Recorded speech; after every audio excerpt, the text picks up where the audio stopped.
Vamos llegando a las 9 de la mañana, dejamos la yaquimanía por un rato, pasamos a temas del quehacer nacional, temas políticos. Estamos recibiendo al senador del Frente Amplio, Sebastián Sabini, para hablar de varios temas. Se aprobó en el Senado el presupuesto, ahora va a ir para la Cámara de Diputados para que se aprueben estas modificaciones, pero también tenemos el desafío, los legisladores de varias interpelaciones por delante y bueno, hay varios temas en agenda para conversar. ¿Cómo le va? Bienvenido.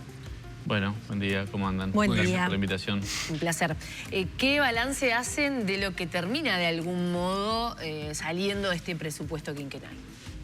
Bueno, el balance es positivo, porque logramos sacar adelante un presupuesto para el cual no teníamos mayorías a priori. Es decir, el Parlamento tiene una suerte de bloqueo, es decir, nosotros tenemos mayoría en el Senado, sí, pero tenemos que construir esas mayorías en diputados. Se hizo un trabajo de mucho diálogo. Nosotros terminamos votando prácticamente el 80% del presupuesto por unanimidad. Y eso no es casualidad, es decir, se hizo un trabajo donde nosotros en el caso del Senado recibimos unas 230 sustitutivos de la oposición. Luego se hizo una reunión de trabajo tanto con el Partido Colorado, con el Partido Nacional, en donde nos plantearon cada uno de ellos unos 20, 30 propuestas, las analizamos, las hablamos con el Poder Ejecutivo y muchas de ellas las acompañamos, otras dijimos que no y otras pasaron a estudio a las comisiones. Y además, en lo otro que confluimos con la oposición fue en las prioridades, es decir, en el marco de la realización, digamos, de reasignaciones, las áreas de educación y justicia eran de alguna forma las áreas que se priorizaban. En eso confluimos, hicimos una serie de reasignaciones, a mi entender, muy importantes que tienen que ver sobre todo con la oferta educativa en el interior, en el caso de UTU, para todo lo que es la expansión del tiempo extendido a nivel de educación media. El año que viene, ustedes saben, se van a abrir 60 comedores de los 60 que ya existen, es decir, vamos a pasar de 20.000 comensales a 40.000 y dentro de ese plan está la extensión del tiempo pedagógico de los liceos. 120 millones van a ir para fortalecer esa propuesta educativa. Luego, una parte de esos recursos va para becas. Ustedes recuerdan que tuvimos varios centros de formación docente ocupados. Una de las demandas que tenían los estudiantes eran becas, son 50 millones de pesos que dependiendo de la modalidad de becas son entre 500 y 1.000 becas para formación en educación. Luego, una parte de los recursos va para la Universidad Tecnológica, para consolidar la oferta educativa de la Universidad Tecnológica. 50 millones de pesos más para la Universidad de la República, ¿sí? Donde allí también una novedad en relación a diputados es un artículo que posibilita a la universidad establecer un fideicomiso para obras, porque, digamos, las necesidades que tiene la universidad en obras son importantes, porque la universidad viene creciendo en matrícula en forma consistente en los últimos 20 años. Tenemos prácticamente 170.000 estudiantes universitarios y venimos de un presupuesto universitario muy planchado en el periodo anterior, ¿sí? Este periodo establece 17 millones de dólares de aumento para el año que viene. Es un aumento considerable, a pesar de estar muy lejos de las aspiraciones de la universidad. En el marco de la infraestructura, esto lo que le va a posibilitar a la universidad es hacer las obras de gran porte, porque no podemos, digamos, cubrir con las reasignaciones esas obras. Y luego, y termino con esto simplemente con las reasignaciones, en Fiscalía, la unidad de víctimas, ¿sí? Que son 16 millones de pesos, la apertura de una nueva Fiscalía en Toledo, que era una de las prioridades que había marcado la fiscal, además de las que ya se estaban abriendo con el presupuesto de diputados, y también para operadores penitenciarios, por el tema de insalubridad laboral, son 20 millones de pesos, y la apertura de créditos para los ministerios, para el Ministerio de Educación y Cultura, todo lo que son los institutos de las artes, ¿sí?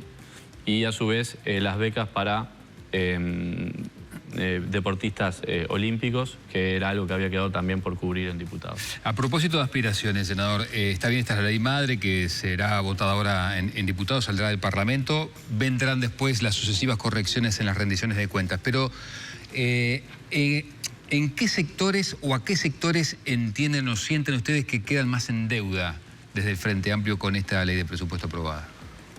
Bueno, cuando uno, digamos, repasa la discusión parlamentaria y si alguien va a las actas, parecería que en todas las áreas del Estado tenemos dificultades, ¿no? Tenemos necesidades de recursos. Es decir, uno puede ir a ACE o puede ir a INAU o puede ir a la Universidad de la República o el Ministerio de Transporte y Obras Públicas. Es decir, todos los ministerios y los organismos tienen más planes que los recursos con los que cuentan.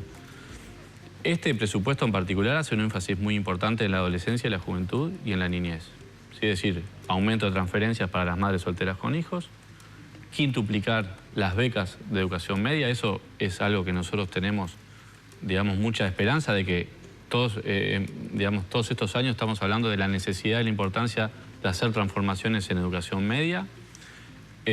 Esas becas que van a pasar de 12.000 a 70.000, además van a aumentar el monto, ¿no? Es decir, van a pasar de becas de ser de 12.000 pesos a 25.000 y además de el bono escolar, que va a ser para 200.000 niños y niñas. Por lo tanto, la prioridad está muy clara, ¿no? La prioridad es la infancia y dentro de la infancia está el sistema educativo también. Sabini, ¿y de dónde a dónde sale el dinero? ¿Desde dónde sacaron para poder Bueno, la educación? Estas reasignaciones que se suman a las que ya se habían hecho en diputados, ¿sí? Las de diputados habían sido unas 800 millones de pesos, donde se había conversado también con la oposición. A esos 800 millones se suman 300 millones de pesos de reasignaciones, donde básicamente el grueso viene de presidencia, luego viene de economía y hay una parte también de industria y bueno, de otros organismos. Lo que sí, esto se trabajó muchísimo con Presidencia de la República, porque evidentemente esto supone postergar algunos proyectos que estaban, digamos, en la órbita de estos organismos para poder llevar adelante estas asignaciones que, repito, creo que es una señal importante porque de esos 320 millones, 250 fueron para el sistema educativo. ¿Alcanza? Y no alcanza y seguramente vamos a seguir trabajando en las rendiciones de cuenta para tener mayores aumentos. Pero me parece importante señalar esto que no se ha dicho.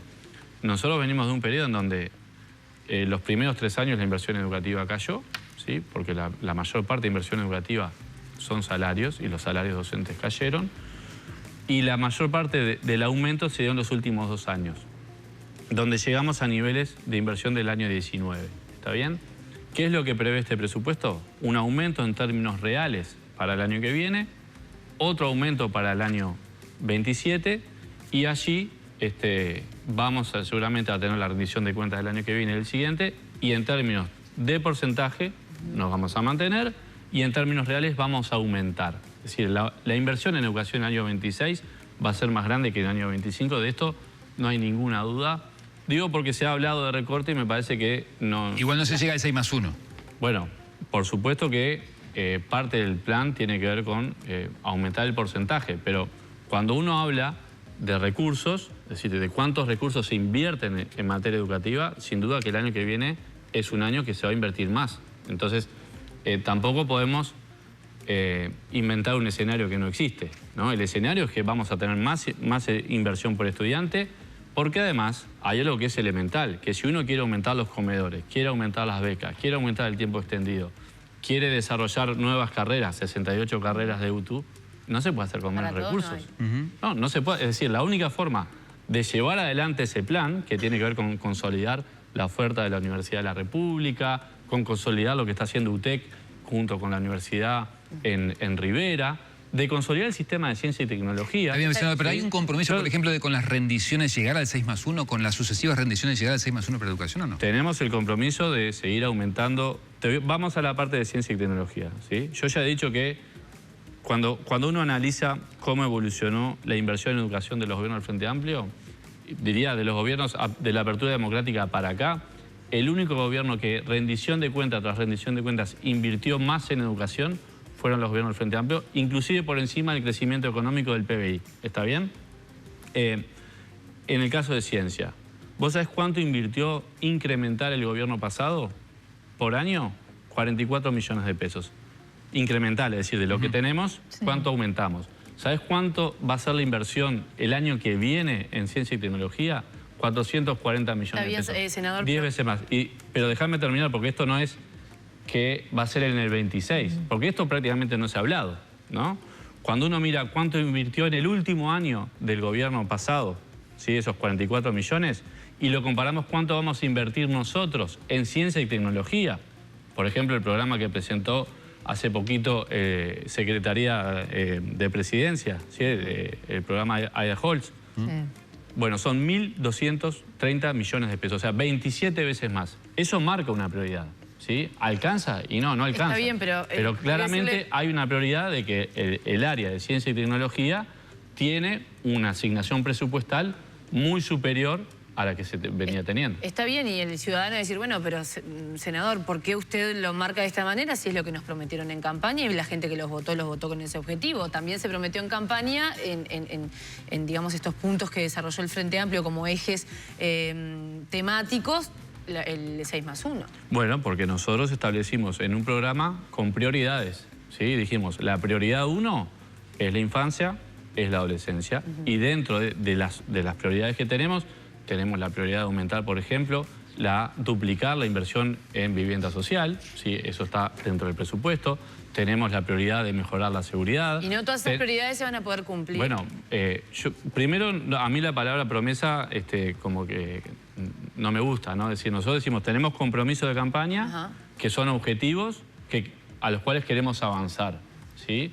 El 6% de la educación es un compromiso, y así como durante los gobiernos frente amplistas llegamos, por ejemplo, al 4,5, que cuando en el primer gobierno del Frente Amplio no era el 6%, era el 4,5.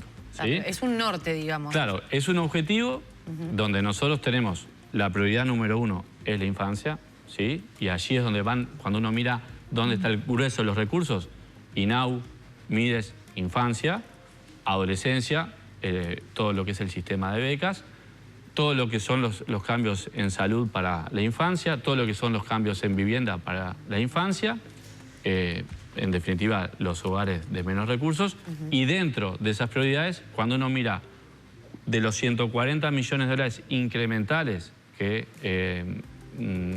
establece el presupuesto, un 40% es para la educación. O sea que tampoco es que, digamos, se dejó de lado y dijo, no, esto es solo para la infancia y no consideramos la parte educativa, no. Hay una prioridad muy importante y sin duda que es un objetivo. Ahora, lo que Uruguay no debería es trancarse en los porcentajes, porque seguramente si logramos los objetivos que tenemos, cuando uno mira cuánto invierten los países desarrollados y cuánto invierte Uruguay, aunque invirtamos el 6%, seguimos estando muy lejos. Sí. Entonces, es un objetivo. Uno podría tomar como medida, por ejemplo, lo que invierte la educación privada, ¿sí? Todavía la educación pública invierte menos en relación a la educación privada, y ese, digamos, debería ser una meta, por lo menos llegar a niveles similares. Perdimos pie en estos años, bueno, queremos recuperarlo, y hay una prioridad y un objetivo muy claro, pero además no es solo, digamos, el cuánto, sino el cómo y en qué. Y nosotros estamos haciendo énfasis en eso, es decir, en este caso, los recursos incrementales los estamos volcando a los sistemas de protección social para que justamente estos jóvenes puedan seguir estudiando y no solo tengan, por ejemplo, como única oportunidad venir a Montevideo, ¿sí? Nosotros pasamos en los gobiernos del Frente Amplio de tener 3.000 estudiantes a tener 25.000 estudiantes universitarios, y eso necesita recursos. Bueno, eso es lo que venimos trabajando y pensamos que sí, que nos vamos a acercar a ese objetivo. ¿Quedó en el debe el Poder Judicial en este presupuesto? Bueno, el Poder Judicial creo que sí, es una de las áreas que nos quedó en el debe. También tenemos un debate. Yo recibí, después de hacer este mismo comentario en otro medio, muchas críticas, ¿sí? De parte de algunos sindicatos del Poder Judicial, pero sobre todo en la parte penal, nosotros tuvimos una reforma, ¿sí? Que le quitó, digamos, tareas al Poder Judicial, y no lo pienso solo yo, hay otros legisladores que piensan lo mismo, pero le corresponderá a ellos decirlo. Entendemos que también el Poder Judicial tiene la posibilidad de reorganizarse internamente para cumplir con algunos requerimientos. Usted dice que está más tensionado Fiscalía de algún modo por el cambio del Código de Proceso Penal. Sin ninguna duda, sin ninguna duda, ¿sí? Pero esto es parte del debate político. Eso no quiere decir que no tengamos que atender alguna de esas demandas. Pero como decía, bueno, uno a veces no puede resolver todas las cuestiones en una sola instancia. Pienso que este Senador. tema es un tema que seguramente en las próximas rendiciones de cuentas vamos a tener que analizar. Por ejemplo, hay un planteamiento que tiene que ver con lo que es la actualización de todo el sistema informático del Poder Judicial, que creo que es atendible. Hay cuestiones que tienen que ver también con los funcionarios, que son atendibles, y bueno, será parte del trabajo que tenemos que hacer. Queremos pasar después a otros temas que hay en la agenda, pero ya que toca esto, brevemente preguntarle, ¿queda en el debe la creación de un Ministerio de Justicia? Y preguntarle, por ejemplo, la descentralización del INR, que también es una cosa Sí, que tal vez sí. se pensaba que podía llegar a estar en el presupuesto. Bueno, con respecto a esas dos cosas, con respecto al Ministerio de Justicia, estaba en todos los programas de los partidos de la oposición, ¿sí? Quizás no de todos los sectores, pero sí de todos los partidos. Luego hemos escuchado opiniones contrarias a lo que decían esos programas. El gobierno ha planteado que es un objetivo, pero también entendemos que tiene que ser parte de un acuerdo político. Bien, ¿y el INR? Y en el caso del INR, nosotros tenemos en el Parlamento dos proyectos, uno que presentó la bancada del Frente Amplio en el periodo pasado y otro que presentó en su momento el senador Pedro Bordaberry. Las autoridades del Ministerio del Interior ya nos comunicaron en la instancia presupuestal que están culminando el proceso de elaboración del proyecto. Yo creo que es uno de los cambios importantes que hay que hacer. En esto creo que tenemos bastante acuerdo político de que hay que descentralizar el INR. De hecho, uno de estos recursos que yo mencionaba tiene que ver con justamente Los operadores penitenciarios, a los cuales el INR además en este presupuesto agrega 500 operadores, ¿sí? Cosa no menor, que me parece que hay que destacar. También la construcción de nuevos centros penitenciarios a través de diferentes dispositivos financieros.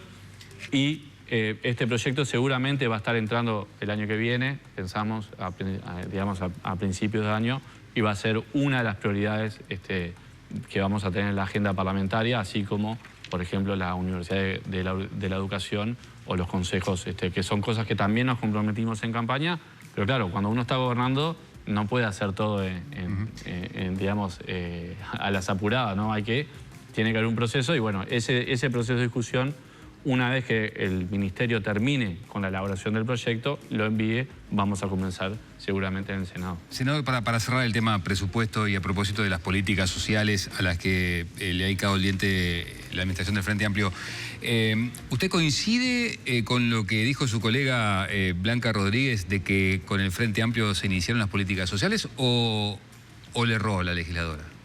La verdad que cuando vi la reacción de algunos legisladores me llamó la atención, ¿sí? Yo creo que... ¿Qué cosa? ¿Lo que dijo o la reacción? Me llamó la atención la respuesta, ¿no? El enojo.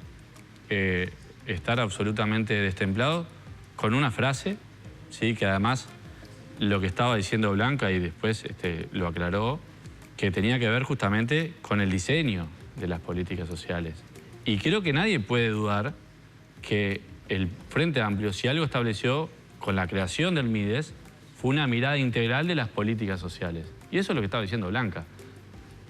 Si se enojaron, no sé, capaz que cuando uno mira cuáles fueron los resultados en materia de pobreza, en materia de alimentación, en materia de indigencia, en materia de transferencias, en materia de CAIF, digamos, en esa integralidad en el sistema de cuidados, ¿sí? Que significó la creación del MIDES, capaz que lo que molesta es eso, que el MIDES fue una política exitosa y creo que hay legisladores que buscan, ¿no? este enfrentamiento porque Blanca es una persona que tiene, digamos, mucho prestigio, que tiene mucha exposición y bueno, se la atacó, para mí, en forma absolutamente injustificada y además, cuando se hace la aclaración no se aceptan esas aclaraciones. Entonces, lo dejo como un episodio triste que me parece que no debería haber ocurrido, porque en todo caso dijo lo que dijo, y yo creo que es correcto lo que dijo, pero si no les gusta, bueno, es lo que piensa, ¿no? Entonces también hay que respetar, porque tampoco no fue en ningún momento irrespetuosa ella, en ningún momento fue irrespetuosa. Lo que sí creo que hay como una sensibilidad, ¿sí? En particular con los planteamientos que hace Blanca, por lo que significa ella y bueno, por lo que es su figura. ¿Por qué no han puesto en práctica o no comenzó a funcionar el proyecto de primera infancia de Cristina Lustenberg? Que está ahí a la espera, agazapado. no sé si es una falta de coordinación interministerial, nadie quiere soltar su cheque. ¿Algún problema hay con eso?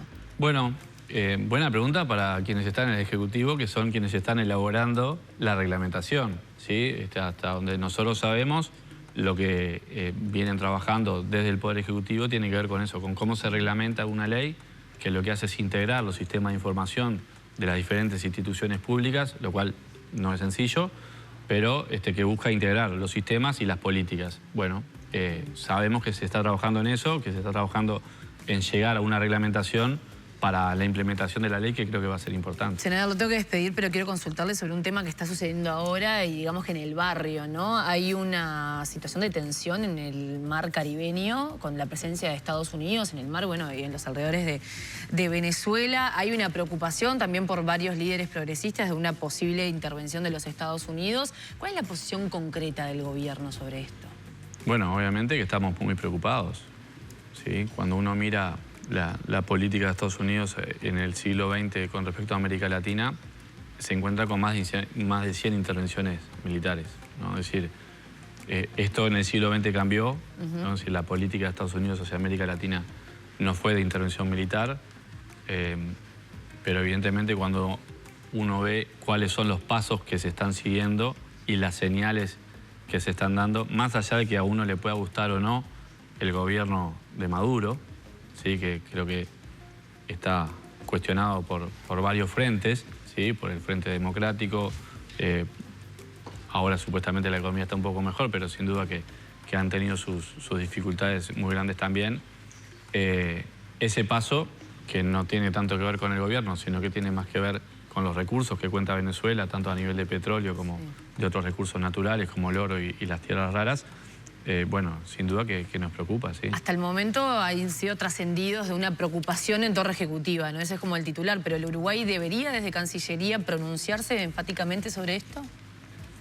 Uruguay se ha pronunciado siempre en contra de las intervenciones militares y sin duda que si eso ocurre, creo que sí, que debería hacerlo. Una intervención de este tipo es una preocupación no solo para Venezuela, sino para toda América Latina, ¿sí? Es decir, los imperios a lo largo de la historia se han manejado de esta forma. Nadie duda del poderío militar que tiene Estados Unidos. Y creo que no debería ser una preocupación solo para quienes apoyan, entre comillas, al gobierno de Maduro, sino para todos los latinoamericanos. En el final, un minuto para el final, senador. ¿Cómo recibió usted como integrante del MPP los palos que recibió el sector por la situación de M24? Bueno, primero con mucha tristeza, ¿no? Porque tenemos ¿Tristeza por el cierre o tristeza por los palos que le dieron? Por todo, porque uno tiene una ligazón sentimental con M24. Es decir, cuando apostamos tanto a tener un medio que fuera sustentable y no lo logramos, donde además creo que se han cometido, digamos, errores, sobre todo en el diálogo con los trabajadores. Ahora creo que se había llegado, o se estaba llegando a algunos acuerdos. ¿Hubo errores con los trabajadores? Sí, yo creo que no se manejó bien esa situación en particular. El tema de la comunicación de los despidos. Sí, el diálogo con los trabajadores, evidentemente que se cometieron errores, eso me parece que no tiene sentido negarlo. Pero claro, cuando nosotros apostamos a tener durante 5 años, ¿no? un medio que de repente sabíamos que no estaba, digamos, llegando a cerrar las cuentas y bueno, y fracasamos. En definitiva, no logramos el objetivo de que eso sea sustentable y son decisiones tristes, ¿no? A mí por lo menos me dolió muchísimo y bueno, esa es la situación que tenemos y ojalá que esos trabajadores puedan conseguir donde desarrollar su tarea profesional. La autocrítica es cómo se manejó con los trabajadores. Sí, yo creo que no cómo sí. se hizo la gestión del medio. Bueno, a ver, el medio fue muy bueno, muy exitoso en términos comunicacionales. Es decir, cuando uno mira cómo evolucionó la audiencia, ¿no? Es decir, se mejoró mucho, quedó, digamos, en el top 3, en el top 4 de los medios más escuchados.